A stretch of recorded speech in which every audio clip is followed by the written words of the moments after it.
লুকমান হাকিম নাম শুনছেন? হাকিম লুকমান নাম শুনছেন না? যার কথা আল্লাহ কোরআনে কোট করেছেন। নবী ছিলেন না, নবী ছিলেন না, আল্লাহর কথাগুলো পছন্দ হয়েছে। লুকমান হাকিমের অনেকগুলো সন্তান ছিল। ইন্তেকালের আগে সবাইকে ওসিয়ত করতেছেন লুকমান। একটা সন্তান বলতেছে, আব্বা তুমি আমাকে ওসিয়ত করে লাভ নাই, আমার দ্বারা দুনিয়া কোনো কাজ হবে না, তুমি আমাকে কিছু টাকা পয়সা দাও, আমি একটু ব্যবসা বাণিজ্য করে খাই, আমার আর কিছু লাগবে না। এই ওয়াজ নসিহত পাবলিকরে বুঝানো আমার দ্বারা হবে না, বাবা তুমি পারছো, তোমার অন্য ছেলেরে বুঝাও, আমারে কিছু টাকা পয়সা দাও, আমি বিজনেস করে খাই। হাকিম লুকমান বলছেন, বাবা তোমাকে দেওয়ার মতো টাকা পয়সা তো আমার নাই, ব্যাংক ব্যালেন্স নাই। বলছে, বাবা আপনি যেভাবে হোক দেন, আমি বিজনেস করব, আমার টাকার দরকার। লুকমান বলছেন, তাহলে বাবা শোনো, তোমাকে ওসিয়ত করতেছি, তুমি যদি টাকা পেতে চাও, সমূহ বিপদ থেকে বাঁচতে চাও, আল্লাহর কাছ থেকে কিছু আদায় করতে চাও, যখনই সুযোগ পাবা 2 রাকাত সালাতুল হাজতের নামাজ পড়বা। সুবহানাল্লাহটা পড়েন না? অনেকগুলো ব্যাখ্যা আছে। প্রথম রাকাতে পড়বেন সূরা আল ফাতিহার পরে কুল ইয়া আইয়ুহাল কাফিরুন। দ্বিতীয় রাকাতে সূরা আল ফাতিহার পরে পড়বেন কুল হুয়াল্লাহু আহাদ। আর এই নামাজের সিজদায় গিয়ে বাংলা, ইংরেজিতে, হিন্দিতে, আরবিতে যত ভাষা জানেন সকল ভাষায় আপনি তার সিজদায় পড়ে দোয়া করবেন। আল্লাহ বলছেন, গোলাম তুই সালাতুল হাজতের সিজদায় গিয়ে আমার কাছে নিজের ভাষায় চাইলে তুই কি আর চাইবে, তোর চাওয়ার গতি আর কি, তুই আর কতটুকু চাইবে, যা চাইলে তার 10 গুণ বাড়াইয়া দিলাম।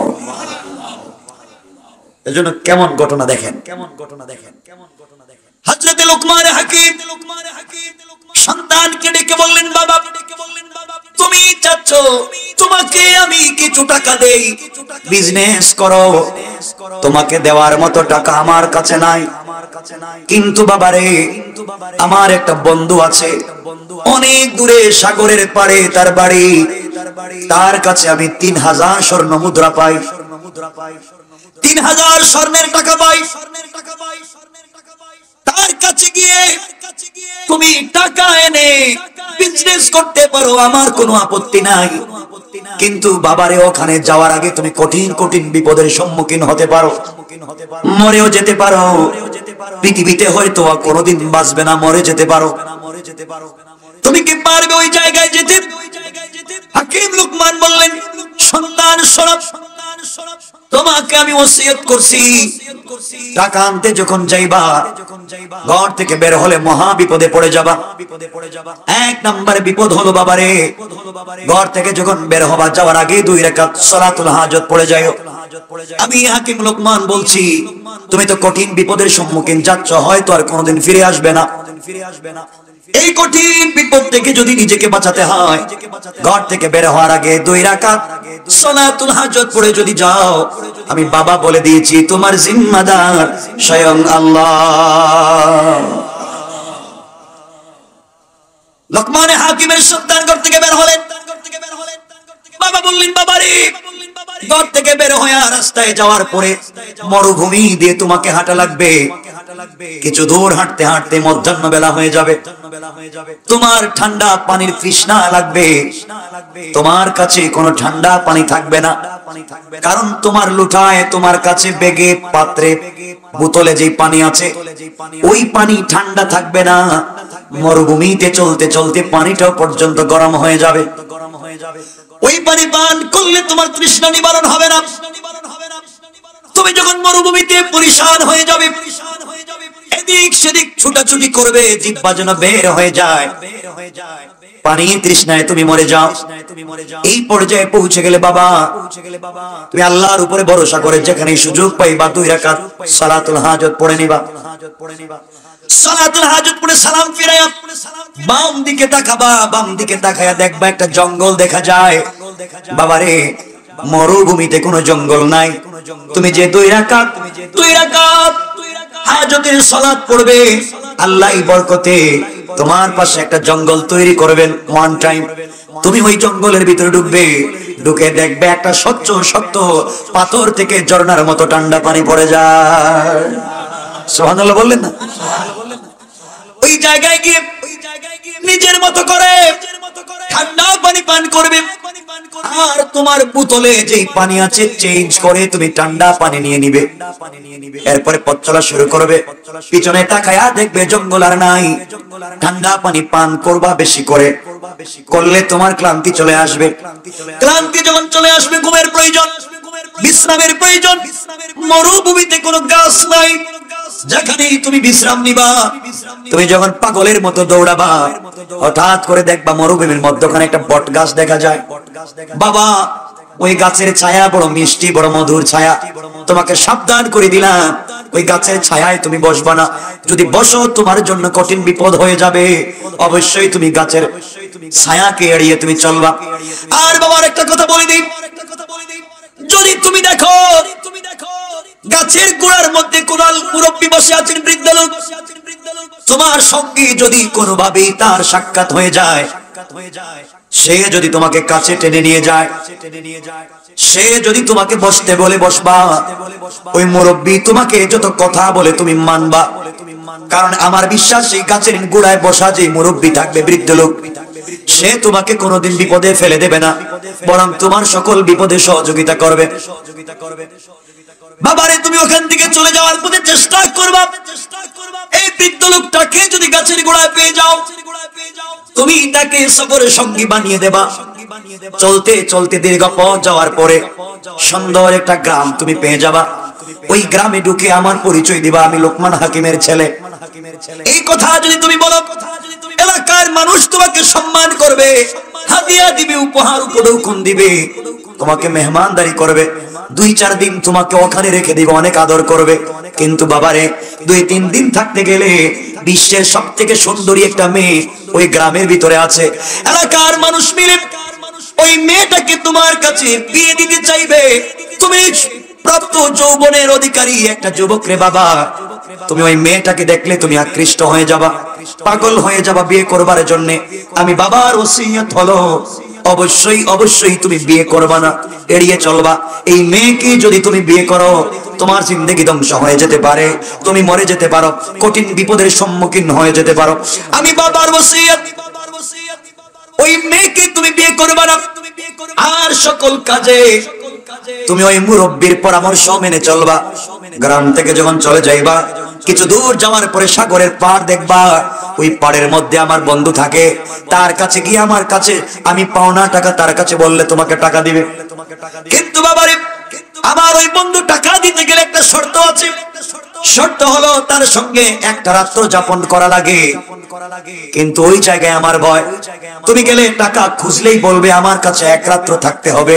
বাবা, তুমি যদি রাত্র বেলা থাকো, আমার ভয় হয় তুমি নাকি মরে যাও, কোনো বিপদে পড়ে যাও, এই জন্য থাকতে যাইবা না। দিনে দিনে ফিরবার চেষ্টা করবা, কারণ থাকতে গেলে মানুষ ফিরে আসে না। আর সকল কাজে তুমি ওই মুরব্বীর পরামর্শ গ্রহণ করবা। তারিখ ইবনে জারির তাবারিতে লিখে হাকিম লোকমান শেষ পর্যন্ত বললেন, বাবা, যত বিপদ আসুক না কেন, যত মুসিবত আসুক না কেন, সকল বিপদের আগে, সকল বিপদের পরে 2 রাকাত সালাতুল হাজত পড়ে নিবা। আমার বিশ্বাস স্বয়ং আল্লাহ তোমার জিম্মাদার। সুবহানাল্লাহ বলেন। আমার মুসলমান বন্ধুগণ, এক পর্যায়ে লোকমান হাকিমের ছেলে ঘর থেকে বের হলেন। রাস্তায় যাওয়ার পরে তৃষ্ণার্ত হয়ে গেলেন, জিহ্বা যেন বের হয়ে যায়। কঠিন বিপদে পড়ে গেলেন, কি কষ্ট। বাবার কথা মনে পড়েছে। বাবা বলেছেন, যত বিপদ হোক 2 রাকাত নামাজ পড়ে নিও। তিনি 2 রাকাত সালাত আদায় করলেন। আদায় করে আল্লাহর কাছে দোয়া করলেন। মুনাজাত শেষ করে বাম দিকে তাকায়া দেখেন, এই মরুভূমির মধ্যে সুন্দর একটা বাগান দেখা যায়, জঙ্গল। তিনি জঙ্গলের ভিতরে প্রবেশ করে দেখেন, একটা পাথর থেকে ঝর্ণার মতো ঠান্ডা পানি গড়িয়ে পড়ে যায়। কাছে গেলেন, পানি পান করলেন। ঠান্ডা পানি নিজের মতো করে পান করে বোতলের মধ্যে ঠান্ডা পানি নিলেন। বের হয়ে গেলেন জঙ্গল থেকে। কিছু দূর চলবার পরে আবার পরিশান হয়ে গেলেন, কিছু ক্লান্তি চলে আসলো, বিশ্রামের প্রয়োজন। লোকমানের ছেলে বিশ্রামের জায়গা পাচ্ছেন না, এদিক সেদিক ঘুরতেছেন। হঠাৎ করে তাকায়া দেখে মরুভূমির মধ্যখানে সুন্দর একটা বড় বট গাছের মতো একটা গাছ দেখা যায়, ছায়া আছে, মন চায় ছায়ায় গিয়ে তিনি যেন বিশ্রাম নেন। আবার মনে পড়ে গেছে বাবা নিষেধ করেছে ওই গাছের ছায়ায় বসা যাবে না, বসলেই বিপদ। এমন সময় তাকায় দেখেন একজন বৃদ্ধ লোক ওই গাছের গোড়ায় বসে আছে। গাছের গোড়ায় বসে বসে কি যেন ধ্যান করতেছে। লোকমান হাকিমের ছেলেকে দেখে ডাক দিয়ে বলছে, বাবা এদিকে আসো, এদিক সেদিক তাকাও কেন, আমার কাছে বসো। তিনি বললেন, আঙ্কেল আপনাকে চিনতে পারলাম না। আমার বাবা বলেছেন এই গাছের গোড়ায় ছায়ায় বসা যাবে না, বসলেই বিপদ। বৃদ্ধ লোক ডাক দিয়া বলছে, বাবারে তোমার বাবা কি বলে নাই গাছের গোড়ায় যদি কোনো বৃদ্ধ লোককে পাও তার কথাগুলো মানবা, তার পরামর্শ মতো চলবা, সে তোমাকে বিপদে ফেলে দেবে না। তোমার বাবা কি বলে নাই? লোকমান হাকিমের ছেলে বলছেন, আঙ্কেল বাবা তো বলেছেন। তাহলে তুমি আসো আমার কাছে এসে বসো, গাছের গোড়ায় বসো, তুমি বিপদে পড়বে না, আমি তোমাকে সাপোর্ট দেব। লোকমান হাকিমের ছেলে গাছের গোড়ায় গেলেন, ঠান্ডা পানি পান করলেন, 2 রাকাত নামাজ পড়লেন, সালাতুল হাজাত পড়ে গাছের গোড়ায় বিশ্রাম নিলেন। দীর্ঘ পথ চলবার কারণে ক্লান্ত ছিলেন। যখনই শুয়ে পড়লেন ঘুম লেগে গেল। ঘুম লেগে যাওয়ার পরে কিছুক্ষণ পরে একটা বিষাক্ত সাপ গাছের গোড়া থেকে বের হয়ে লোকমান হাকিমের ছেলের মাথায় দংশন করলো। ঘুমের মধ্যে বিষাক্ত সাপের বিষে অজ্ঞান হয়ে গেলেন। এই বৃদ্ধ লোকটা দেখলেন আমার কথায় লোকটা গাছের গোড়ায় বসেছে, কঠিন বিপদ হয়েছে। তার বাবাই তো বলেছিল বসলে বিপদ, কঠিন বিপদ হয়ে গেছে, আমাকে কিছু করা লাগবে। তিনি সাপটাকে ধরলেন, ধরে সাপটাকে ডেকে বললেন, সাপরে যেদিকে বিষ দিয়েছিল ওখান থেকে বিষটা টেনে নিয়ে যা। সাপ যখন হাকিম লোকমানের সন্তানের মাথার থেকে বিষাক্ত বিষগুলো নিয়ে গেল, নিয়ে যাওয়ার পরে এই বৃদ্ধ লোকের হাতে ছিল একটা ছুরি। এই ছুরি দিয়া সাপটাকে দ্বিখণ্ডিত করে দিলেন, 2 টুকরা করে দিলেন। 1 টুকরা রাস্তায় ফেলে দিলেন, ওই জায়গায় রেখে দিলেন। আরেক টুকরা তিনি রেখে দিলেন লোকমান হাকিমের সন্তানের ব্যাগে। আমার মুসলমান বন্ধুগণ, রেখে দেওয়ার পরে কিছুক্ষণ পরে লোকমান হাকিমের সন্তানের ঘুম ভেঙে গেল। ঘুম ভেঙে যাওয়ার পরে তিনি ভয় পেয়ে গেলেন, অর্ধেক সাপ দেখে চিল্লাতে শুরু করলেন। বৃদ্ধ লোকটা বলছে, বাবা চিল্লায়া লাভ নাই, এই সাপ অর্ধেক মৃত, তোমার কোনো ক্ষতি করবে না, তোমার কোনো বিপদ হবে না। বিপদ ছিল তোমার মাথায় দংশন করেছে, আমি এই জন্য তাকে 2 টুকরা করে দিয়েছি, কিন্তু 1 টুকরা সাপ লোকমান হাকিমের সন্তানের ব্যাগের ভিতরে রেখেছেন তা তিনি বললেন না। এইভাবে কিছু সময় চলে গেল। বৃদ্ধ লোকটা বললেন, বাবা কঠিন বিপদ থেকে বেঁচে গেলাম, মৃত্যুর হাত থেকে তুমি বেঁচে গিয়েছো, 2 রাকাত সালাতুল হাজত পড়ে নাও। তিনি 2 রাকাত সালাত আদায় করলেন। করার পরে ডাক দিয়ে বলছেন, আঙ্কেল আমাকে তো অমুক গ্রামে যাওয়া লাগবে, যাও। লোকমান হাকিমের ছেলে বলছেন, আঙ্কেল একা যেতে মন চায় না, আপনি যদি আমার সাথে যান। বৃদ্ধ লোকটা বলছে, তুমি যদি চাও আমি যাব। এই লোকটাকে সাথে নিয়ে লম্বা দীর্ঘ পথ চলা শুরু করলেন। গ্রামে যাওয়ার পরে গ্রামে যখন পৌঁছে গেলেন, নিজের পরিচয় দিলেন, বাবার পরিচয় দিলেন। দিতে দেরি হয়েছে, গ্রামের মানুষ পাগল হয়ে গেল। লোকমান হাকিমের ছেলে ভালোবাসতে লাগলো, সবাই দাওয়াত করে খাওয়াতে লাগলো। এইভাবে 2-3 দিন চলে যাওয়ার পরে 3 নাম্বার দিনে ওই গ্রামের কিছু লোক মিলে বিশ্ব সুন্দরী একটা মেয়েকে সাজায়া লোকমান হাকিমের ছেলের সামনে এনে দাঁড় করে বলছে, বাবারে এই মেয়েটা বিশ্ব সুন্দরী মেয়ে, এই মেয়েটাকে তুমি বিয়ে করে ফেলো। তিনি যখন মেয়েটার চেহারার দিকে তাকালেন তিনি তো পাগল হয়ে গেলেন। এমন মেয়েকে তো জীবনে দেখি নাই, এত সুন্দর চেহারার মেয়েকে তো কোনোদিন দেখা যায় না, বিয়ে তো করতে মন চায়। হঠাৎ করে বাবার কথা মনে পড়ে গেল। বাবা বলেছেন, ওসিয়ত করেছেন, যদি এমন কোনো বিপদে পড়ে যাও অবশ্যই মেয়েকে বিয়ে করবা না, তোমার বিপদ হয়ে যাবে। লোকমান হাকিমের ছেলে তো চিন্তায় পড়ে গেলেন, বাবা নিষেধ করেছেন কিন্তু মন মানে না, এত সুন্দরী মেয়ে আজ হোক কাল তারে বিয়ে হয়ে যাবে, যে কোনো ছেলে বিয়ে করবে, কিন্তু আমি তো পেলাম না।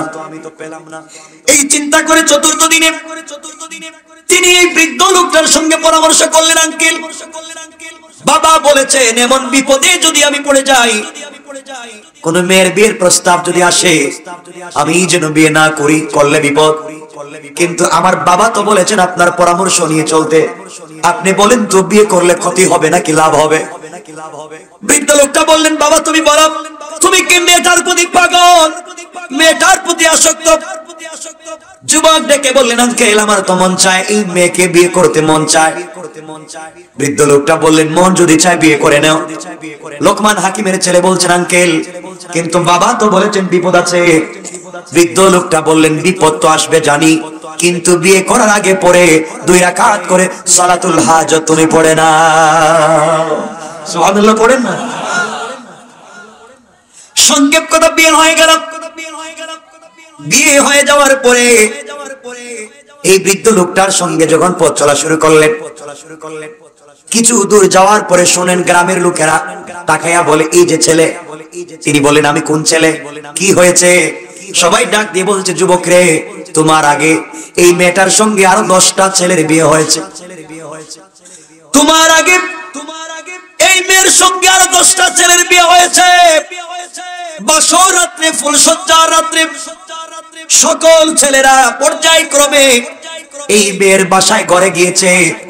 সকাল বেলা লাশ এসেছে, লাশ 10টা ছেলেকে বিয়ে করেছে, 10টা ছেলেই মরে গেছে সকাল বেলা লাশ। আমরা চিন্তা করতেছি, লোকমান হাকিমের ছেলে বিপদে পড়ে গিয়েছো, এখন তুমি মরে যাবে। তিনি বলেন, আঙ্কেল ওরা কি বলে, আমি নাকি মরে যাব? এখন নাকি আমার পালা 10 জন তো মরেই গেল, এবার আমি মরে যাব, কি করা যায়? বৃদ্ধ লোকটা বলছেন, বাবা আজকে ফুলসজ্জার রাত্রে যাওয়ার আগে 2 রাকাত নামাজ পড়বা এবং আমি যা বলি তুমি তাই শুনবা। পরিষ্কার হয়ে গেল, এই মেয়েটাকে যে বিয়ে করে সেই মরে যায়। ফুলসজ্জার রাত্রে হাকিম লোকমানের ছেলে এই বৃদ্ধ লোকটার সঙ্গে বাহিরে দাঁড়িয়ে আছেন। মেয়েটা খবর দিল, আমার স্বামীকে বলো ঘরে আসতে। এদিকে ডুম যারা ছিল তারা তো দাঁড়িয়ে আছে সকাল বেলা লাশ নেওয়ার জন্য।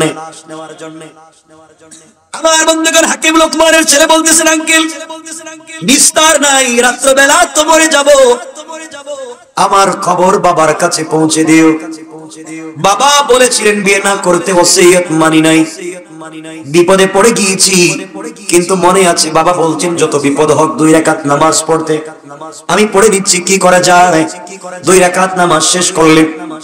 বৃদ্ধ লোকটা বলছে, বাবা তাহলে শোনো, আজকে ফুলসজ্জা রাত্রে, বাসর রাত্রে তুমি যখন তোমার স্ত্রীর ঘরে যাইবা, যাওয়ার পরে খুনসুটি করতে পারো, কথাবার্তা বলতে পারো, পরিচয় হতে পারো, অবশ্যই মেলামেশা করবা না। আমি তোমাকে যা বলি তুমি তাই শোনো। কথাবার্তা বলার এক পর্যায়ে মেয়েটা চাইবে তোমার সঙ্গে মেলামেশা করতে, তুমি সুযোগ দিবা না। সুযোগ না দিয়ে আমি তোমাকে বলছি, এক পর্যায়ে মেয়েটাকে বলবা একটা পাত্র দাও, বদনা দাও, আমি জরুরতের জন্য বাহিরে যাব। এই কথা বলে মেয়েটাকে বুঝাইয়া মেলামেশা না করে শুধু পরিচয় পর্বের পরে একটা বদনা হাতে নিয়ে তুমি আমার কাছে ঘর থেকে বের হয়ে আসবা। এসে আমার সামনে বদনাটা রেখে যাবা, লুটাটা রেখে যাবা, পাত্রটা রেখে যাবা। তুমি তোমার জরুরত ছেড়ে আবার স্ত্রীর সঙ্গে যাওয়ার সময় এই বদনা নিয়ে যাবা, আমি তোমাকে বলবো কি করা লাগবে। এখন লোকমান হাকিমের ছেলে জানেন না উনি কে? আরে তারিখ ইবনে জারির তাবারির কথা যে আয়াত পড়েছি, ওই আয়াতের ব্যাখ্যায় দেখে নেবেন। আমার বন্ধুগণ, এক পর্যায়ে লোকমান হাকিমের ছেলে ফুলসজ্জার রাত্রে স্ত্রীর ঘরে ঢুকলেন। স্ত্রী বারবার চায় মেলামেশা করতে, তিনি মানেন না। তিনি পরিচয় নিলেন, একজনের সঙ্গে আরেকজনের পরিচয় হলো, চিনা জানা হলো। রাত্র যখন গভীর হয়ে গেল, অন্ধকার, সবাই যখন নিস্তব্ধ, পিন পতন নীরবতা ঘুমিয়ে গিয়েছে, তিনি বললেন, স্ত্রী রে আমার জরুরত আছে, প্রয়োজন আছে, বাইতুল খালা ইস্তেঞ্জায় যাওয়া লাগবে, আমাকে একটা বদনা দাও, পাত্র দাও, বাহিরে যেতে চাই। স্ত্রী একটা বদনা হোক, পাত্র হোক, লোটা হোক, একটা দিয়েছে। তিনি ওটা হাতে নিয়ে বৃদ্ধ লোকটার সামনে এসে বললেন, আঙ্কেল এটা নেন। কেন বলছেন? বদনা নিয়ে আসার জন্য, আপনি নেন। ওটা তিনি দিয়ে দিলেন। দিয়ে দেওয়ার পরে অজু ইস্তেঞ্জা করে আসার পরে মুরব্বী বলতেছে বাবা ওটা আবার নিয়ে যাও, তবে একটা কথা তোমাকে বলে দেই, এখন ঘরে ঢুকবার পরে তোমার স্ত্রী তোমার সঙ্গে জোর জবরদস্তি করবে মেলামেশা করবার জন্য, কিন্তু সাবধান, ততক্ষণ পর্যন্ত মেলামেশা করবা না। স্ত্রীকে বলবা আমি মেলামেশা করবো, শর্ত আমার আছে। আমার শর্ত হলো এই বদনায় তোমাকে প্রস্রাব করা লাগবে, এই লোটায় এই পাত্রে তোমাকে প্রস্রাব করা লাগবে। যতক্ষণ পর্যন্ত এই পাত্রে তুমি প্রস্রাব না করবে ততক্ষণ পর্যন্ত মেলামেশা করবো না। বন্ধুগণ, লোকমান হাকিমের ছেলে ঘরের ভিতরে প্রবেশ করলেন। অনেক কথাবার্তার এক পর্যায়ে মেয়েটা যখন তার স্বামীর সঙ্গে মেলামেশা করতে চায়, তিনি বললেন না, আমার শর্ত আছে, তুমি এই পাত্রে এই বদনায় প্রস্রাব করো, এরপরে তোমার সঙ্গে মেলামেশা করব। স্ত্রী এক পর্যায়ে কথাগুলা এক পর্যায়ে স্বামীর কথা মানতে বাধ্য দেখছে, আর মেলামেশাই করবে না। স্ত্রী তো জানেই কথা, স্বামী তো সকালে মরে যাবে, তোলে একটা রাত্র মেলামেশা করে নেই, বাধ্য হয়ে সেই বদনায় প্রস্রাব করলো। লোকমান হাকিমের ছেলেকে এই বৃদ্ধ লোকটা বলছেন, স্ত্রী প্রস্রাব করার পরে ঢাকনা দিয়ে ডেকে দিও, এই বদনাটাকে ডেকে দিয়ে আবার তুমি বাহিরে এসে ওটা আমার কাছে দিয়ে দিও, দিয়ে তুমি ঘরের ভিতরে যাও, স্ত্রীর সঙ্গে মেলামেশা করো, আর এই সময় তুমি ওযু করে 2 রাকাত নামাজ পড়ে যাইবা। আমার বিশ্বাস 10 জন মারা গিয়েছে, তুমি আর মরবা না। সুবহানাল্লাহ বললেন না? আমার মুসলমান বন্ধুগণ, এক পর্যায়ে হাকিম লোকমানের ছেলে ঘরের ভিতরে গেলেন, স্ত্রী প্রস্রাব করলো, পাত্রটাকে ডেকে দিয়া মুরব্বির কাছে এনে দিয়ে বলছেন, আঙ্কেল এটা নেন, আমি গেলাম। ওযু করলেন, 2 রাকাত নামাজ পড়লেন, ঘরের ভিতরে গেলেন, স্ত্রীর সঙ্গে মেলামেশা করলেন। সকাল হয়ে গেল, ডুম যারা ছিল, লাশ যারা নিয়ে যায়, সকালে এসে দেখে দরজা লাগানো, টাস টাস করে দরজা ভেঙে পায়ে ধরে টানতেছে লোকমান হাকিমের ছেলের। ওরা মনে করেছে লাশ তো প্রতিদিন এভাবেই টানে, 10টা টানছে, টান যখন দিয়েছে তিনি দাঁড়িয়ে গিয়েছেন, বাপরে বাপ, লাশ দেখিয়ে এখন দাঁড়িয়ে গেছে। সুবহানাল্লাহ বললেন না? আল্লাহু আকবার বলেন। কথা তো অনেক, না না আপনারা বললে তো হবে না, আমাকে বলে দিয়েছে, আপনাদের তো অসুবিধা হচ্ছে দেখেছি, কিন্তু সময় কম। আমার বন্ধুগণ শুনে, কথা অনেক লম্বা, অসুবিধা হচ্ছে? আমার মুসলমান বন্ধুগণ, এক পর্যায়ে তিনি দাঁড়িয়ে বললেন, কি ব্যাপার তোমরা আমার পায়ে ধরে টানো কেন? তুমি কি মরো নাই? আমি কেন মরে যাবো? 10 জনই তো মরছে, আমরা মনে করছি মরে গেছো। ওরা ভাবছে এটা মানুষ না, এটা জিন্নাত, ভূত, দৌড় দিছে, ভাগছে। সবাই যখন তাকে ছেড়ে চলে গেছে, স্ত্রী বলে, স্বামী কি ব্যাপার, তুমি দেখি মরো নাই? লোকমান হাকিমের ছেলে বললেন, তোমরা কি চিন্তা করো সবাই মরে যাক। তিনি বের হয়ে আসলেন, এই মুরব্বির সঙ্গে দেখা করলেন, বলেন, আঙ্কেল সবাই মরে যায়, আমি মরলাম না কেন, আপনি বলেন। বৃদ্ধ লোকটা বলছেন, বাবা তাহলে শোনো, পুরা এলাকার মহল্লার লোক জমা হয়ে গেছে, লোকটা তো মরে গেছে, এসে দেখে জিন্দা। কেউ বলে লোকমান হাকিমের ছেলে হয়তো হিকমত কইরা বাইচা গেছে, নাইলে তো বাঁচতে পারার কথা না, বাঁচলো কেমনে? এই মেয়ের হাতে 10 জন ছেলে খুন হলো, সে কেমনে বাঁচলো? তিনি তো নিজেও জানেন না কেমনে কি হলো। এক পর্যায়ে মুরব্বি বলতেছেন, বাবা শোনো, ঘটনা শোনো, তুমি কেমনে বেঁচে গেলা? আমি জানতে পারলাম এখানে একটা কঠিন দুর্ঘটনা আছে। দুর্ঘটনা হলো, তোমাকে কেন বলেছি একটা পাত্র বদনার কথা বলবা, স্ত্রীকে বদনায় তুমি প্রস্রাব করাবা। শোনো রে বাবা, এখন ওই বালতিটা বা বদনাটা পাত্রটা খোলো, দেখো তো কি আছে।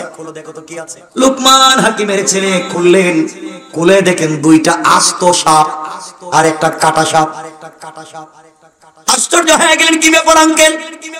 আমার স্ত্রী প্রস্রাব করছে, খালি একটা পাত্র রাখলাম, সাপ আসলো কোথা থেকে? এগুলা তো দেখতেছি অনেক বিষাক্ত সাপ। 2টা সাপ মারামারি করতেছে দেখেন, আর একটা কাটা সাপ। কাটা হলো ওই কাটা সাপ, এক পিস যে গাছের গোড়ায় ফেলে দিয়েছিলেন, আর এক পিস যে ব্যাগে ছিল, মনে আছে? এই এক পিস। লোকমান হাকিমের ছেলে বলছেন, আঙ্কেল আমি কিছুই বুঝি না, আমাকে বুঝাইয়া দেন। মুরব্বি বললেন, বাবা শোনো, আমি জানতে পারলাম এই মেয়েটার ভিতরে দুইটা বিষাক্ত সাপ পেটের ভিতরে আছে। আমি জানতে পেরেছি এই মহিলার পেটের ভিতরে দুইটা বিষাক্ত সাপ আছে। সে যখন বিয়ে করে কোন ছেলের সঙ্গে মেলামেশা করতে যায়, ওই বিষাক্ত সাপ দংশন করে তাদেরকে মেরে ফেলে। এই জন্য তারা মরে যায়। আমি যখন জানতে পারলাম এই জন্য তোমার ব্যাগের ভিতরে অর্ধেক একটা সাপ ছিল, ওই সাপটাকে তোমার এই লুটায় বদনায় রেখে দিলাম। রেখে দিয়ে বলেছি স্ত্রীকে বলবা ওই জায়গায় প্রস্রাব করতে। স্ত্রী যখন প্রস্রাব করতে গেল, ভিতরে দুইটা সাপ, বাহিরে যখন একটা সাপকে দেখেছে, ওকে মারবার জন্য দুটোটা বের হয়ে চলে এসেছে। চলে আসার পরে আমি বলেছি মুখটা ঢেকে দাও। সাপ বের হয়ে গিয়েছে, তুমি বেঁচে গিয়েছো, এই জন্য তুমি বলো নাই। আর ওই তিনটাকে মেরে ফেললাম, হত্যা করে ফেললেন। বন্ধুগণ শুনবেন, ওই জায়গায় তিনি 2 রাকাত নামাজ পড়ে আল্লাহর কাছে শুকরিয়া আদায় করলেন। লম্বা কথা সংক্ষেপ করে বলি, দীর্ঘ পথ আবার তারা চলতে লাগলেন, সামনের দিকে যেতে লাগলেন। যেতে যেতে সাগরের পাড়ে চলে গেলেন। গিয়ে দেখেন একজন বৃদ্ধ লোক বসে আছে। ডাক দিয়ে বলেন, আঙ্কেল আমি লোকমান হাকিমের ছেলে, আপনি আমার বাবার টাকা পয়সা দিয়ে দেন। 3000 স্বর্ণের টাকা আপনার কাছে আমার বাবা পান। লোকটা বলতেছে, বাবা আমি তো দিতে চাই, তোমার বাবা প্রায় দিন প্রায় সময় লোক পাঠায়, কিন্তু আমার শর্ত হলো রাত্রে থাকা লাগবে, কেউ থাকে না বিদায় টাকা দিতে পারি না। তুমি যদি আজকের রাত্রে থাকো, সকাল বেলা তোমাকে টাকা দিব। লোকমান হাকিমের ছেলে বললেন, না থাকা যাবে না, বাবা নিষেধ করেছেন, থাকলে বিপদ আছে, থাকা যাবে না। হঠাৎ মনে পড়লো বাবা বলেছেন যত বিপদ হোক না কেন সকল কাজে মুরব্বীর কাছ থেকে পরামর্শ নিতে হবে। বৃদ্ধ লোকটাকে বলেন, আঙ্কেল আপনি বলেন, আপনি বলেন রাত্রে থাকবো কিনা, চলে যাব, না থাকলে টাকা পাওয়া যাবে না। মুরব্বী বলছেন, বাবা যেহেতু আসছো টাকার জন্য, তো টাকা ছাড়া গিয়ে তো লাভ নাই, মধ্যখানে যা হয়েছে তো সব ফাও ফাও হইলো। তোমার উদ্দেশ্য তো ছিল টাকা, বাবার কাছ থেকে আসছো টাকা নেওয়ার জন্য, বিজনেস করার জন্য, মধ্যখানে বিয়ে করছো, যা করছো সব তো এমনি এমনি, টাকা তো পাইলা না। আসছো যেহেতু টাকা নিয়ে যাও, রাত্রে থাকো। লোকমান হাকিমের ছেলে বলেন, আঙ্কেল থাকলেই তো মরা লাগবে। তিনি বলছেন, আমার বিশ্বাস তুমি 2 রাকাত সালাতুল হাজত পড়বা, আমার বিশ্বাস আমার আল্লাহ তোমাকে হেফাজত করে দিবে। সুবহানাল্লাহ পড়লেন না? আমার মুসলমান বন্ধুগণ, মুরব্বিকে বলেন, আঙ্কেল আমরা রাত্রে থাকবো। এই লোকটা যার কাছে লোকমান হাকিম টাকা পান, সে একটা বাড়ি বানাইছে সাগরের মধ্যখানে, প্রায় সাগরের মধ্যখানে পাড়ের মধ্যে চড়ে একটা 2তলা বাড়ি বানাইছে। 2তলা আরেক রুমে সে নিজে থাকে, আরেক রুমে তার 2টা সন্তান থাকে। আর যারা তার কাছে ঋণের টাকা নিতে আসে, পাওনা টাকা নিতে আসে, তাদেরকে নিচতলায় ঘুমাইতে দেয়। তারা যখন নিচের তলায় ঘুমাইয়া যায়, তখন রাত্রবেলা সাগরের জোয়ার এসে নিচতলা ডুবাইয়া দেয়, লোকগুলা মরে যায়, সকালে টাকা দেওয়া লাগে না। প্রতারণা বুঝতেছেন আপনারা? শুধু সংক্ষেপ করে বুঝিয়ে দিচ্ছি, তার প্রতারণার সিস্টেম, মানে যেই টাকা নিতে আসবেন মরা লাগবে, টাকা পাবেন না। আমার মুসলমান বন্ধুগণ, তারা 2 জনকে নিচতলায় ঘুমাতে দিলাম। হাকিম লোকমানের ছেলে 2 রাকাত নামাজ পড়লেন। এই মুরব্বী ঘুমাতে গেলেন, ঘুম আসে না। তিনি বুঝতে পারলেন কখন জানি পানি আসবে, জোয়ার এসে ডুবাইয়া দিবে, মরে যাবো। ওরা তো উপরে ঘুমায়, যখন জোয়ারের পানি আসতেছে, বৃদ্ধ লোকটা লোকমান হাকিমের ছেলেকে ঘুম থেকে উঠায় বলছে, বাবা উঠো, থাকলে মরা লাগবে, চলো 2তলায় যাই। ও তো মনে করছে তালা মাইরা গেছে, এরা ভিতরে আছে, বাইরে হইতে পারবে না, কিন্তু জানে না যে লোকমান হাকিমের ছেলে, যার কথা আমার আল্লাহ পছন্দ করে কোরআনে কারীমের সূরা নাজিল করেছেন। কোন সুবহানাল্লাহ। কোরআন বুঝো, কোরআন থিসিস করো। আমার মুসলমান বন্ধুগণ, এই জন্য আল্লাহ বলছেন কোরআন একটা লাইট। কোরআনে কারীমের সূরা ইব্রাহিমের প্রথম আয়াতে বলছেন, আলিফ লাম রা কিতাবুন আনজালনাহু ইলাইকা লিতুখরিজান নাসা মিনাজ যুলুমাতি ইলান নূর। আল্লাহ রাব্বুল ইজ্জত ওয়াল জালাল বলে দিয়েছেন, কোরআন একটা ম্যাগনেট, কোরআন একটা চুম্বক, কোরআন একটা লাইট, সিস্টেমে অন্ধকারেই যদি লাগাইয়া দিতে পারো, অন্ধকার থাকবে না, গোটা এলাকা আলোকিত হয়ে যাবে। কোন সুবহানাল্লাহ। জোয়ার যখন চলে আসলো, দুইজন উপরে উঠলেন, ছেলেদের দরজায় নক করলেন, দরজা খুলে দিয়েছে। ওরা দুইজন জানতো না বাবার পলিসি শয়তানি, কারণ সকালবেলা সন্তানেরা ঘুম থেকে উঠার আগে বাবার লাশগুলাকে সাগরে ভাসাইয়া দিত, এই জন্য কারো ঋণের টাকা দিত না, সন্তানেগুলা জানতো না।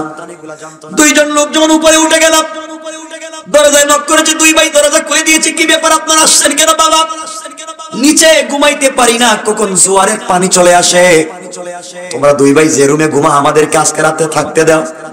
ওরা তো জানে না কেন এসেছে দুইজন, তাদের বাবার সঙ্গে কি লেনদেন। দুই ভাই ডাক দিয়ে বলছে, আঙ্কেল আপনি নিয়ে এসেছেন লোকমান হাকিমের ছেলে, ওনাকে বিশ্বের মানুষ বড় পছন্দ করে, ওনার ছেলেকে আমিও পছন্দ করি, এই জন্য আমরা দুই ভাই আজকে রাত্রে নিচতলায় থাকবো, আপনারা দোতলায় থাকেন। সুবহানাল্লাহ বললেন না? আল্লাহ বলছেন এটা আমার কৌশল। আল্লাহ বলছেন ওয়া মাকারু ওয়া মাকারাল্লাহ ওয়াল্লাহু খায়রুল মাকিরিন। তারা যদি কৌশল করেছে কোরআনওয়ালা, ইসলামওয়ালা, তাওহীদওয়ালাকে ধ্বংস করে দিতে, তারা জানে না আমি আল্লাহর কৌশল তো আরো বড়। কোন সুবহানাল্লাহ। কোরআন পড়ো, কোরআনটা পড়ো, কিসের ভয়? আমার বন্ধুগণ, এক পর্যায়ে ওই লোকটার দুই ছেলে নিচতলায় ঘুমায় গেল, আর তারা দুইজন দোতলায় ঘুমাতে লাগলেন। গভীর রাতে জোয়ার আসছে, দুই ভাই ঘুমের মধ্যে মইরা গেছে।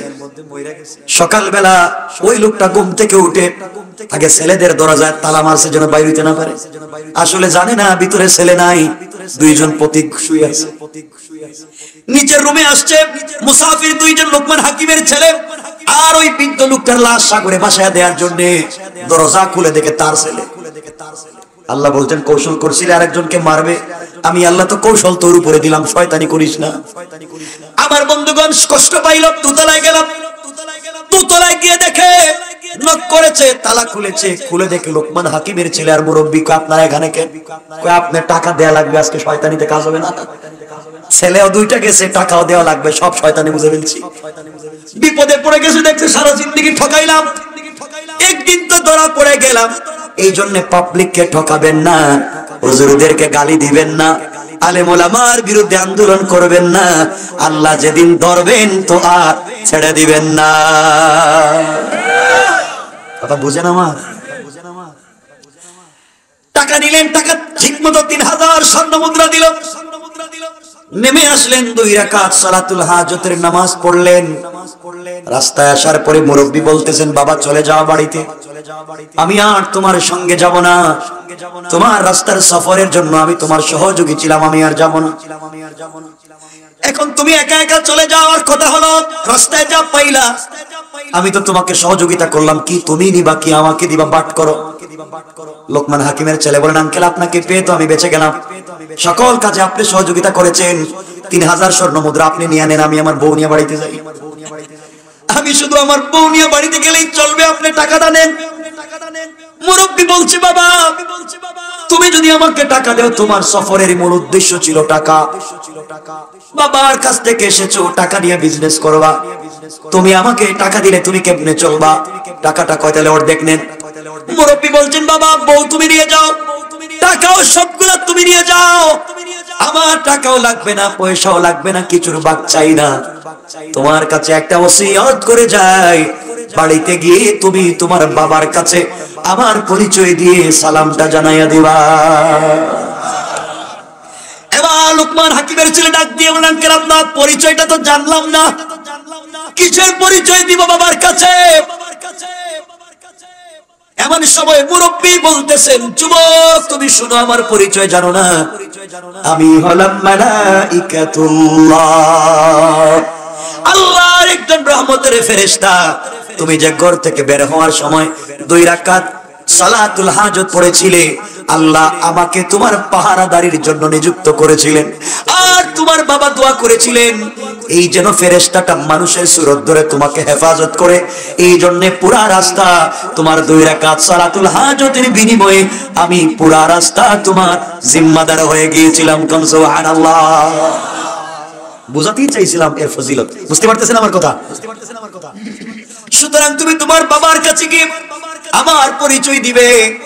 তুমি যে নামাজ পড়ে বের হয়েছিলে আল্লাহ তোমাকে বাঁচাবার জন্য একজন ফেরেশতা পাঠিয়েছিলেন, আমি তোমাকে বাঁচিয়েছি। এই কথাই তো আমার আল্লাহ আমার তেলাওয়াতকৃত আয়াতের 3 নম্বর শব্দে বললেন, গোলাম ওয়াল্লাযীনা ইয়াবিতুনা লিরাব্বিহিম সুজদাও ওয়া কিয়ামা। বিপদ যখন চলে আসবে, সমস্যায় যখন পড়ে যাইবা, সিজদা করবা আল্লাহর পায়ে, রুকু করবা আল্লাহর পায়ে। আমার বন্ধুগণ, লম্বা ঘটনা। এখন লোকমান হাকিমের ছেলে বাড়িতে আসবেন, মধ্যখানে কি ঘটবে তা বলার দরকার নাই, সময় কমে গেছে, তা বলা যাবে না। ঠিক আর না না বেশি হয়ে গেছে। হ্যাঁ না, আজকে আর বলা যাবে না। এই জন্য 1 নম্বর গুণ বলেছিলাম অহংকার করা যাবে না, 2 নম্বর গুণ গালি দেওয়া যাবে না, 3 নম্বর গুণ রুকু সিজদা কার পায়? 4 নম্বর গুণ আমার আল্লাহ বলছেন ওয়াল্লাযীনা ইয়াকুলুনা রাব্বানা ইসরিফ আন্না আযাব জাহান্নাম ইন্না আযাবাহা কানা গারামা। আল্লাহ রাব্বুল ইজ্জত ওয়াল জালাল বলেছেন, গোলাম রে 4 নম্বর গুণ হলো সাকারাত শুরু হয়ে যাওয়ার আগে, গারগারা শুরু হয়ে যাওয়ার আগে, কবরে চলে যাওয়ার আগে, আজরাইল ধরে ফেলবার আগে, মালাকুল মউত চলে আসবার আগে জীবনের গুনার জন্য আমার কাছে তওবা কর। তোর গুনাহ যদি 100 বছরের ভিতরে 99 বছর 11 মাস 29 দিন গুনাহ করিস আর একটা রাতে মাফ চাস, আমি কথা দিলাম রে গোলাম, এই এক রাতের তওবার কারণে আমি তোর 100 বছরের গুনাহকে মাফ করে দিলাম। সুবহানাল্লাহ পড়েন। আর লম্বা করব না। আর ভাই বলছিল 11:30 হয়ে গেছে, তো এখন পড়া 12 আর দরকার না। এখন বললে তো ওই যে লোক এখন এটা আপনি আপনারা বসেন 2 মিনিট বসেন, উঠেন না বসেন, এখন উঠলে কি তো রাইখা দিন, বসেন। দেরি হয়ে গেছে, কিছু করার নাই, রাস্তায় ছিল প্রচন্ড জ্যাম।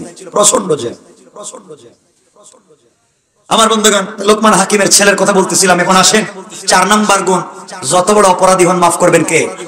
সবাই বলেন না, আল্লাহ। আর এই 4 গুণ যদি অর্জন করেন, 1 নম্বর অহংকার করা যাবে, 2 নম্বর গালি দেওয়া যাবে, 3 নম্বর রুকু সিজদা কার পায়ে, 4 নম্বর তওবা করবেন কার কাছে? বলছেন 4 গুণ অর্জন করো, ফাদাখালাল জান্নাতা বিসালাম, মরো তো দারুস সালাম নামক জান্নাতে যাও। সুবহানাল্লাহ বললেন না? এখন আপনাদেরকে বুঝাইয়া দেই দারুস সালাম কয়েক মিনিটে, শুধু বুঝেন, আর বেশি বললে তো হার্ট অ্যাটাক করবে। আপনারা হাজার হাজার প্রোগ্রাম ইন্টারনেটে আমার দেখবেন, আমি তো আজকে কিছুই বলি নাই, একবারে কিছুই না, সোজা সাদা ওয়াজ করতেছি, সাদা মাটা কথা শুনেন। আমার মুসলমান বন্ধুগণ, দারুস সালাম কি? এই 4 গুণ অর্জন করে কি দারুস সালামে যাইতে চান? একটু হাত উঠে বলেন কারা কারা যাইতে চান না? ওরে আল্লাহ রে আল্লাহ, ওয়াজ করলাম কেন? যাইতে চান না মানাইতেছে? যাইতে চাচ্ছেন না আপনারা? তাহলে হাত উঠে দিন, ঠান্ডার জন্য না। আমরা যাইতে চাই কি চাই না? সবাই জুড়ে বলে লাগবে যাইতে চাই কি চাই না?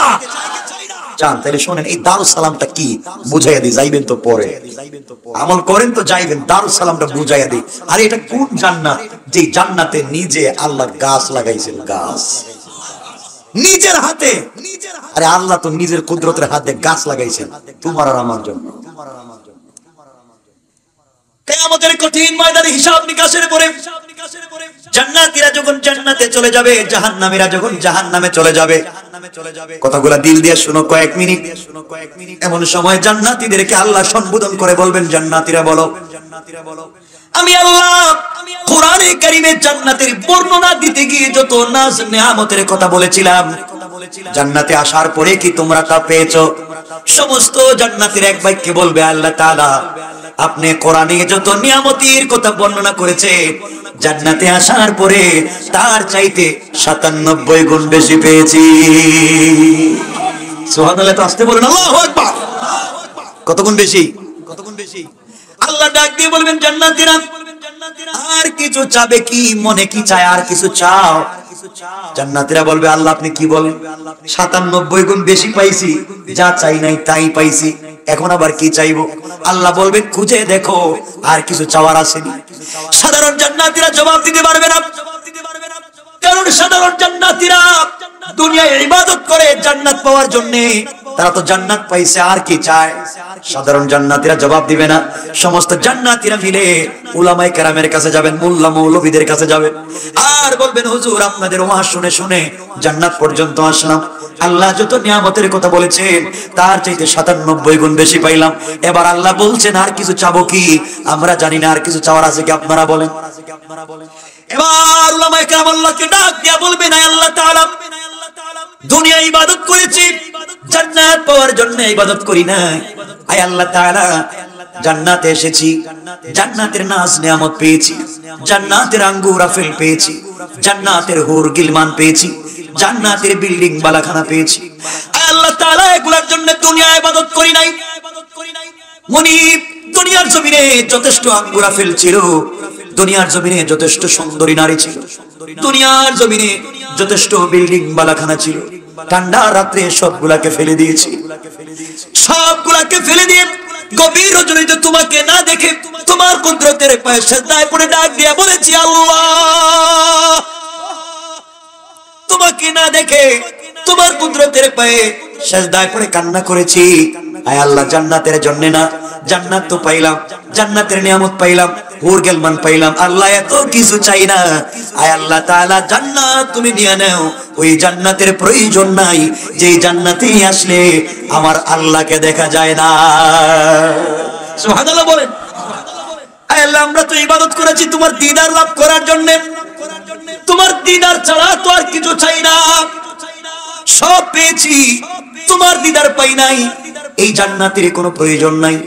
আয় আল্লাহ তুমি আমাদেরকে প্রয়োজনে জাহান্নামে দিয়ে দাও, তবে জাহান্নামের এমন গর্তে তুমি আমাদেরকে নিক্ষেপ করে দিও যে গর্তে পড়ে গেলে দুইটা নয়ন ভরে আল্লাহকে দেখা যায়। সুবহানাল্লাহ বলেন, নজরে পড়ে। আল্লাহ বলবেন জান্নাতীরা অভিমান করার দরকার নাই, দুনিয়ায় কষ্ট করেছো, এবার জান্নাতে এসে অভিমান করার দরকার নাই। আমি আল্লাহ তোমাদের সঙ্গে ওয়াদা দিয়েছিলাম জান্নাতে আসলে তোমাদের সঙ্গে দেখা করব, সুতরাং জান্নাতীরা যাও যাও দারুস সালাম নামক জান্নাতে চলে যাও। এই যে দারুস সালাম, দারুস সালাম নামক জান্নাতে চলে যাও। এই জান্নাতের ভিতরে আমি আল্লাহ একটা প্রোগ্রামের আয়োজন করব, একটা অনুষ্ঠান করব।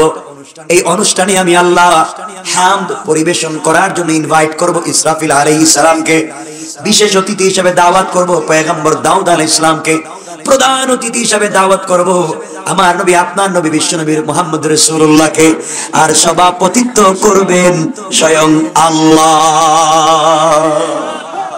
কি হবে জান্নাতের কন্ডিশন? সভাপতি স্বয়ং আল্লাহ। আল্লাহ বলবেন জান্নাতে, ওই জান্নাতে যাও, দারুস সালাম নামক জান্নাতে যাও। সমস্ত জান্নাতীরা দারুস সালাম নামক জান্নাতে পৌঁছে যাবে। আল্লাহ সবাইকে বসার জন্য এক একটা চেয়ার দিবেন। এটা কাঠের কোনো চেয়ার না, প্লাস্টিকের কোনো চেয়ার না, এটা হবে হীরা জবরজত ইয়াকুত আর মণিমুক্তা পাথর দিয়ে তৈরি করা এক একটা চেয়ার, জমিন থেকে আকাশ পর্যন্ত উঁচা। সকল জান্নাতীরা আপন আপন চেয়ারে বসে থাকবে। এমন সময় আমার আল্লাহ সমস্ত অতিথিরা আপন আপন চেয়ারে বসে থাকবে। লক্ষাধিক আম্বিয়া কেরাম স্টেজে বসা, শুধু সভাপতির চেয়ার খালি। আল্লাহ বলছেন ওগো নবীজি, তোমার যেই উম্মত আমার কোরআনের 4 গুণ মানবে, ওই সময়ে আমি আল্লাহ তারা থাকবে জান্নাতে বসা, আর আমি দারুস সালামের পর্দা সরাইয়া তোমার গোলাম উম্মত গুলাকে আমি নিজে সালাম দিব। কোন সুবহানাল্লাহ। এই কথা আমার আল্লাহ কোরআনে কারীমে বলেছেন, তাহিয়াতুহুম ইয়াওমা ইয়ালকাউনাহু সালাম। আল্লাহ রাব্বুল ইজ্জত ওয়াল জালাল বলে দিয়েছে গো নবীজি, তোমার উম্মতেরা জান্নাতে বসে থাকবে, আর আমি আল্লাহ পর্দা সরাইয়া নিজে খালিক হয়ে আমি আমার গোলামদেরকে সালাম দিব। কোন সুবহানাল্লাহ। সালাম দিবেন কে? স্বয়ং আল্লাহ আপনাকে। এই 4 গুণ মানেন তো আল্লাহ নিজে আপনাকে সালাম দিবেন। আমার বন্ধুগণ, আল্লাহ সালাম দিয়ে সভাপতির আসনে বসে যাবেন। আল্লাহকে জীবনে দেখছেন? দেখছেন কোনদিন? সরাসরি আপনার চোখ দিয়ে জান্নাতে আল্লাহকে দেখবেন, তো কেমন স্বাদ, কেমন মজা, কি কন্ডিশন হবে জান্নাতের, পৃথিবীর কোন মানুষের ভাষা নাই বুঝাইয়া দেওয়া। আর আজকে তো সময় নেই, যেই বলে দিন আমার বন্ধুদের এক পর্যায়ে আল্লাহ বসে যাবেন, সমস্ত জান্নাতীরা আল্লাহর চেহারার দিকে তাকায়া পাগল হয়ে যাবে, কি দেখতেছি, স্বয়ং আল্লাহ হাজির। সবাই যার যার চেয়ারে বসা। আল্লাহ বলবেন, ইসরাফিল কোথায়? তুমি তো হাম পরিবেশন করা লাগবে, কিন্তু আমি আমার জান্নাতীদের সঙ্গে ওয়াদা করেছিলাম এই 4 গুণ যদি তারা দুনিয়ায় মানে, জান্নাতে আসলে আমি তাদেরকে মেহমানদারি করব, একটু নাস্তা করাবো। নাস্তা সুবহানাল্লাহ, দরকার নাই। নাস্তা করাবেন কে? কথা বলেন না কে? আল্লাহর নাস্তা খাইতে রাজি আছেন? ওরে বাপ রে বাপ, কি খাইতে চায় সবাই, এটা আমল করতে নাই। এমন সময় আমার আল্লাহ জান্নাতের হুর গেলমানদেরকে ডাক দিবেন, দাসীদেরকে ডাক দিবেন, তোমরা কোথায়? আমার জান্নাতীদের সঙ্গে ওয়াদা করেছিলাম আজকে তাদেরকে মেহমানদারি করাবো। যাও যাও, দুনিয়ার মাটির রস চিপে খাই বানায়া, খামির বানায়া রুটি তৈরি করো, আর মাছের কলিজা বের করে 1,60,000 আইটেমের নাস্তা বানায়া 60,000 80,000 খাদেমা, 2 হাতে 1,60,000 নাস্তার প্লেট নিয়া একজন জান্নাতের সামনে হাজির হয়ে যাবে। একজনের সামনে কয়জন? একজনের সামনে কয়জন খাদেম? 80,000। আর প্লেট থাকবে 1,60,000। 1,60,000 নাস্তার প্লেট। কয়টা খাইবেন? কয়টা? কিছু কয় না দেখা যায়। আল্লাহু আকবার বলেন না। আপনি মনে করবেন 1,60,000 নাস্তার প্লেট, আরো হইলে তো খাইতে পারতাম। আল্লাহ বলবেন, গোলাম চিন্তা করিস না, যেই প্লেট দিছি, যেই টেবিলে রাখছি, এই টেবিলটাও খাবার ভাঙ্গা খায়া ফেলাইস। সুবহানাল্লাহ বলেন না, আল্লাহু আকবার। আল্লাহ দিবেন। এমন সময় খাদেমেরা নিয়ে আসবেন, হুরেরা নিয়ে আসবেন, গিলমানের পানির পাত্র নিয়ে আসবে, যারা বলে পান পাত্র, পানি ঢেলে ঢেলে দিবেন। হুরেরা হাঁটবে, আপনার তাকায় দেখবেন কি সুন্দর, যাদের শরীরের গোশত তো না, চামড়া বেদ করে, হাড্ডি বেদ করে, গোশত বেদ করে, হাড্ডির ভিতরে যে মজ্জা আছে তাও দেখা যায়। সুবহানাল্লাহ বলেন না। সবাই হাঁটতেছে, আপনার সামনে নাস্তা। আল্লাহ বলবেন, খাও না। আপনি কাঁটা চামচ দিয়ে মুখে নাস্তা খাইতে যাইবেন, আল্লাহ বলবেন, ইসরাফিল একটু পড়ো না আমার হামটা। ইসরাফিল দাঁড়িয়ে যাবেন, আর আল্লাহর হাম পরিবেশন যখন মধুর কণ্ঠে শুরু করে দিবে, জান্নাতীরা তখন প্লেট রেখে দিবে, দাঁড়ায়া চিৎকার করে বলবে, আল্লাহ তাআলা নাস্তা দরকার নাই, তোমার ইসরাফিল যেই মধুর কণ্ঠে হাম পরিবেশন করলো। আয় আল্লাহ, দুনিয়ায় কত কারীর তেলাওয়াত শুনলাম, কারী আব্দুল বাসিত, আব্দুল সত্তার। আয় আল্লাহ তাআলা তো মধুর কণ্ঠে শুনি নাই, বন্ধ কইরেন না, চলতে থাকো, গাড়া চলো। আল্লাহ বলবেন, ও জান্নাতীরা, এর চাইতে মধুর কণ্ঠে কোরআন তেলাওয়াত শুনতে চাও কি? জান্নাতীরা বলবে, আল্লাহ এর চাইতে মধুর কণ্ঠ আছে কি জানি না। আল্লাহ বলবেন, আজকের বিশেষ অতিথি পয়গম্বর দাউদ, আপনি দাঁড়ায়া যান, আর আবার কোরআন থেকে সূরা তাহা তেলাওয়াত করেন। সুবহানাল্লাহ। আল্লাহ পয়গম্বর দাউদ দাঁড়ায়া দাঁড়ায়া কোরআন থেকে যখন সূরা তাহা তেলাওয়াত শুরু করবে, এমন সময় জান্নাতীরা তাকায়া দেখবে দাউদ নবীর একটা কণ্ঠ থেকে 70 প্রকারের মধুর আওয়াজ শোনা যায়। আল্লাহু আকবার। জান্নাতীরা পাগল হয়ে যাবে, জান্নাতের ভিতর লাফাইতে লাগবে। আল্লাহ কি শুনাইলেন? কলিজা বের হয়ে যায়, দিল তো মানে না। একজন মানুষের কণ্ঠ থেকে 70 প্রকারের আওয়াজ। চিন্তা করেন, আল্লাহ বলবেন, জান্নাতীরা কি চাও? জান্নাতীরা বলবে, আল্লাহ তোমার দাওয়াত পড়তেই থাকুক, আর কিচ্ছু লাগবে না, 1000 বছর যাক। আল্লাহ বলবেন, এর চাইতে মধুর কণ্ঠে কোরআন তেলাওয়াত শুনতে চাও কি? আল্লাহু আকবার। জান্নাতীরা বলবে, আয় আল্লাহ তাআলা, এর চাইতে মধুর কণ্ঠ আছে কি জানি না। আল্লাহ বলবেন, আমার কোরআনের জন্য ইসরাফিল কষ্ট করে নাই, আমার কোরআনের জন্য দাউদ কষ্ট করে নাই, আমার কোরআনের জন্য যেই নবী দান শহীদ করেছেন, তায়েফে 3 বার রক্ত দিয়েছেন, আজকের প্রধান অতিথি বিশ্ব নবী দাঁড়ায়া এই মুহূর্তে কোরআন থেকে সূরা ইয়াসিন তেলাওয়াত করে শোনাবেন। সুবহানাল্লাহ। এবার বিশ্ব নবী দাঁড়িয়ে যাবেন, আর কোরআন থেকে সূরা ইয়াসিন যখন তেলাওয়াত শুরু করবেন, জান্নাতীরা তাকায়া দেখবে দাউদ নবীর কণ্ঠের চাইতে আমাদের নবীর তেলাওয়াত আর কোটি কোটি গুণ বেশি মধুর শোনা যায়। জান্নাতীরা বলবে, আল্লাহ তাআলা, এই তেলাওয়াত তো কলিজায় মানে না, কি শুনাইলা? আয় আল্লাহ, বিশ্ব নবীর তেলাওয়াতকে বন্ধ করে দিও না। আল্লাহ বলবেন জান্নাতীদের চাইতে মধুর কণ্ঠে শুনতে চাও কি? জান্নাতীরা বলবে আল্লাহ এর চাইতে মধুর কণ্ঠ আছে কি জানি না। আল্লাহ বলবেন শোনো, এতদিন তোমরা আমার কোরআনকারী আব্দুল খালেক, আব্দুল সত্তার, উবাইদুল্লাহর কণ্ঠে শুনেছো, আমার কোরআন শুনেছো দাউদের কণ্ঠে, আমার কোরআন শুনেছো মুহাম্মদের কণ্ঠে। আমি আল্লাহর কণ্ঠে আমার কোরআন তিলাওয়াত শোনো নাই। এই মুহূর্তে আমি আল্লাহ তোমাদের সামনে আমার কোরআন থেকে সূরা রহমান তিলাওয়াত করে শোনাতে চাই।